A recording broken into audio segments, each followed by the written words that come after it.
Let's open with a statement, and we'll go ahead and take some questions. Okay. First off, to start off, just wanted to take a minute and talk about Q Robinson. His father passed away this past week, and such a difficult thing to go through, the loss of a family member. I can't think of a young man that has handled that better personally and with his teammates. He's a great son and was very supportive for his family and spent time with them this week, and also did a tremendous job of doing the extra things that it takes to prepare for a game. Our condolences go out to him and his family, but just so proud of who he is as a young man, the leader he is for our team. Our teammates, his teammates really surrounded him well this week, and then he went out and played very well for the second week in a row. So certainly want to recognize him. Looking back on last week, our recap of South Florida, one of the things that I told the guys, I said, you're learning lessons and learning how to get better through success and wins. Not everybody gets to say that in college football right now, and so that's important. I thought from a defensive standpoint, I thought we showed up in some critical moments in the game, which was encouraging to see. Some younger players stepped up in those moments as well, and then I thought the leadership of our defense showed out on the sideline and then out on the field as well. We had 8 3-and-outs in the game, at 13 what we call game changers, which I've gone kind of over those things with you guys as well. From a situational down standpoint, I thought we were dominant in the game. We were, I think, 17 of 20 overall on 3rd and 4th downs. We were 3 of 4 in the red zone, holding them to field goals. Really disappointed in the 1 touchdown that we gave up. Thought we should have been better there and given ourselves a chance to get another stop on 3rd down, and so we have to continue to improve. It's not okay to give up touchdowns in the red zone, even though we were able to win 3 out of the 4. No touchdowns again to begin and end each half. That's critical for starting fast as a defense and finishing well. I think in the 4th quarter right now, over 2 games, we're 35-3, which shows that our players are learning to finish. And then zero explosive passes given up, and that's really challenging for an offense like that goes fast. They take shots downfield and do a number of things to force you to get your cleats out of the ground and then capitalize on it in the passing game. Probably the most disappointing thing was we had a number of explosive runs that were given up. We had a couple misfits. We had 3 times we did not execute our pressure properly, so we had essentially missed patterns in the pressures that we bring, and we've got to be able to capitalize off those things. And then 2 missed tackles. So from a standpoint of, I thought we let the quarterback, when we call some of these pressures, the intent is to get the quarterback on the ground and make him uncomfortable.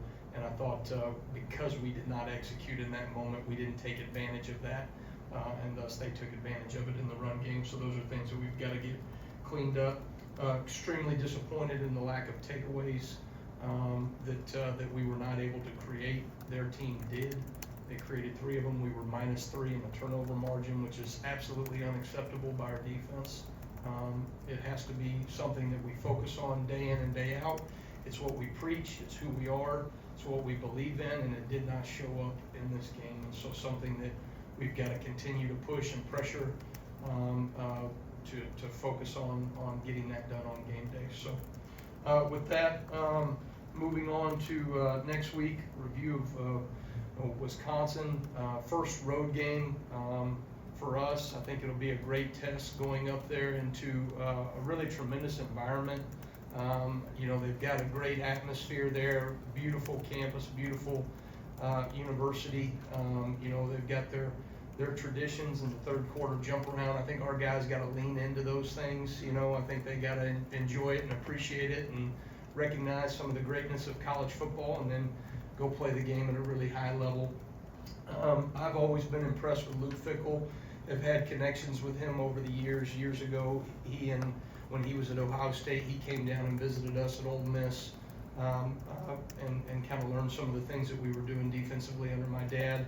I've kind of kept in touch with him over the years, and very impressed with his teams. I think his teams embody, who he is as an individual. Very tough, very demanding of his players, and you can see that there's a toughness and a physicality in the way that they are playing, and I think they're improving in that in year two from what we've seen so far. We're going to be facing a well-established offense. Phil Longo has had success at a number of stops, and has had tremendous quarterbacks that he has developed. Obviously, having another one in Tyler Van Dyke, who is developing in their system. You see him starting to lean in even from week 1 to week 2 and what they're trying to do and what they're trying to accomplish. I think he has had great answers over the years, so very impressed by Phil and what he's done over the years. And I think year 2 you're starting to see some of the new wrinkles that they want to do offensively. I think they're effectively running the ball better than what they did a year ago. You can tell that they're schematically focused on that, and their players from a fundamental standpoint have improved in terms of the run game. So we'll have a good challenge for us. I think they've got some impressive skill, some guys that can win one-on-one matchups, and we'll have to do a great job of mixing zone and man coverage in order to minimize their effectiveness in the passing game. So with that, I'll take questions. All right, thank you, Coach. Front right here. Go, Nick. Yeah, you mentioned no explosive passing plays given up, but there were a few times where they just weren't able to connect, and some busted covers that way, or just guys who got past other guys. What are some of the teaching points there? Yeah. To make sure that doesn't happen. So there were 2 times where I thought that guys were down the field.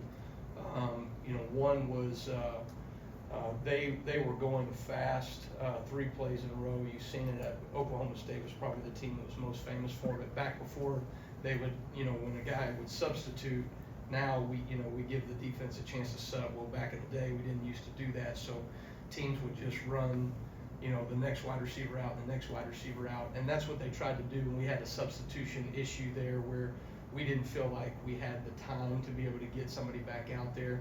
And so we put a young corner in a tough spot where he was kind of in limbo. He wasn't in press coverage, he wasn't in off coverage, and he just got ran by because his eyes were in a bad spot. So the other one was just a technique error where a guy released inside. We were denying the outside release. We forced him to release inside, which is probably the only reason they didn't connect on the ball.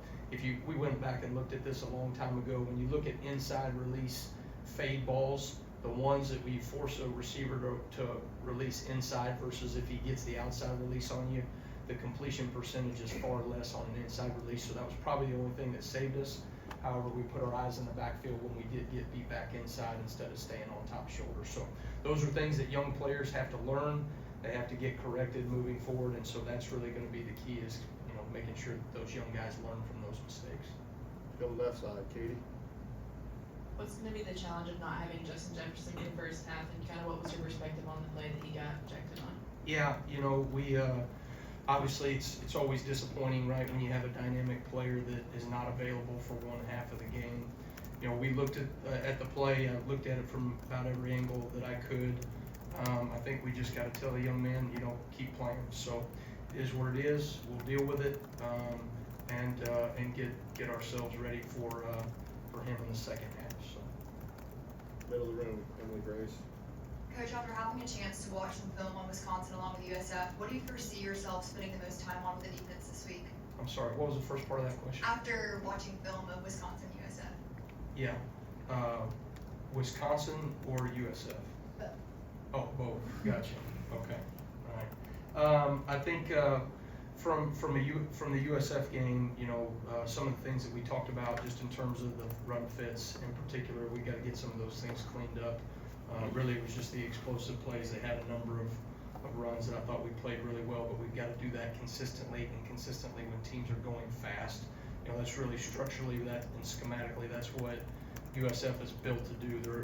They're meant to try to get you on your heels so that you will misfit something or miss tackle. And I thought they did that a couple of times against us, so we've got to continue to learn from that. Looking ahead to Wisconsin, I think, this is a team that is taking great ownership of the physicality that they play with, their ability to run the football, the toughness that they have and carry. They're big people. I'll never forget years ago, I was at the University of Arkansas, and we had a great team, went to an SEC championship, and ended up playing Wisconsin in a bowl game.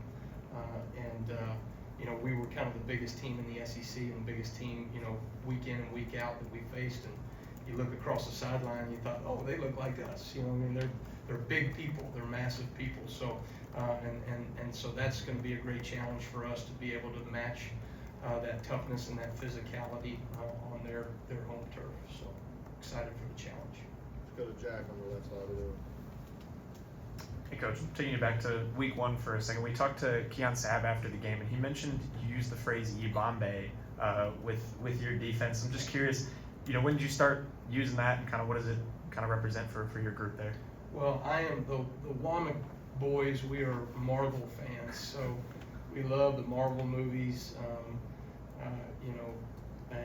And so in the movie Black Panther years ago when that came out, gosh, what was that, maybe 2015, 16, something like that. That movie came out, and I'm always like, I guess I'm a nerd when it comes to some of those things, so I was like, what does Bombay mean? So I look it up, and it's actually I think it's an African Bantu language word that means hold fast the line.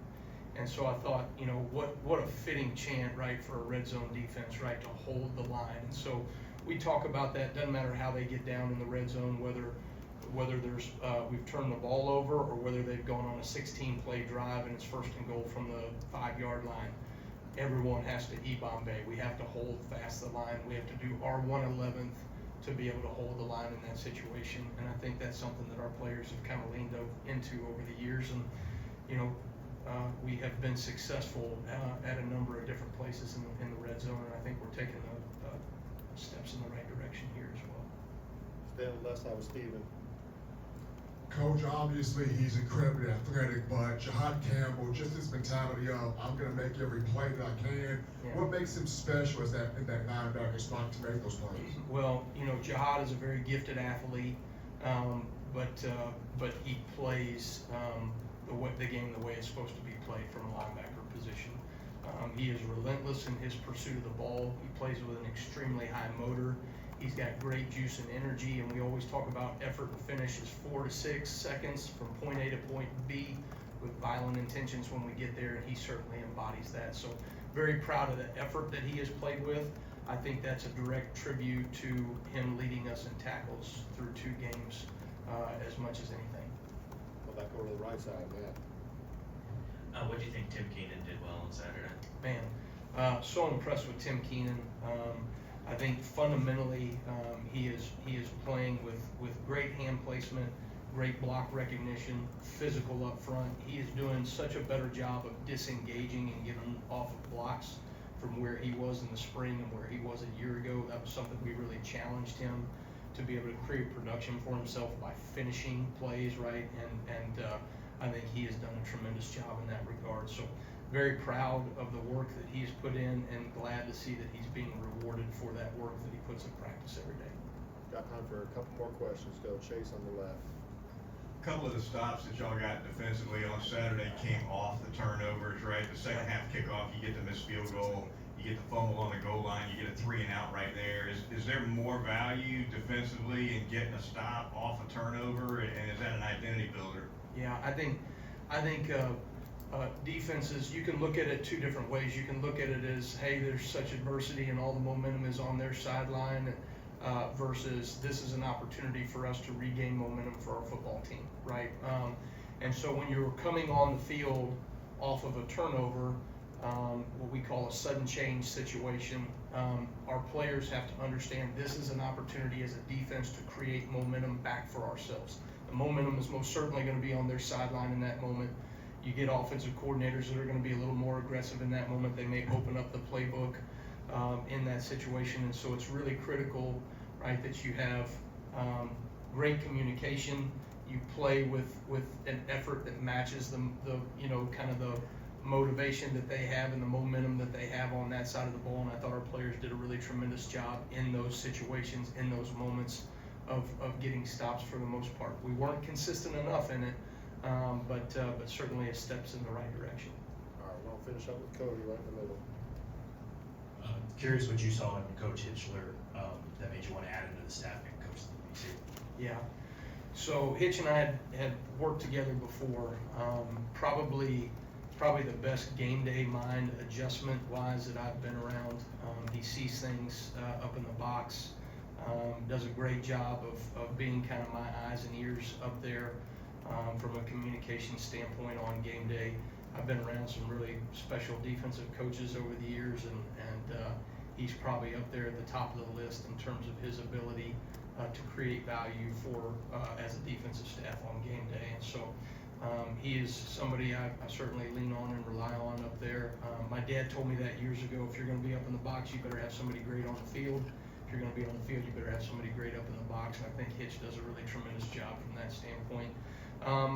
You know, one of the ways that I think he creates value for his players is the way he coaches those guys to understand offensive recognition, how to recognize what is going to happen, play with anticipation. You know, we talked about that before. Defense is inherently reactionary.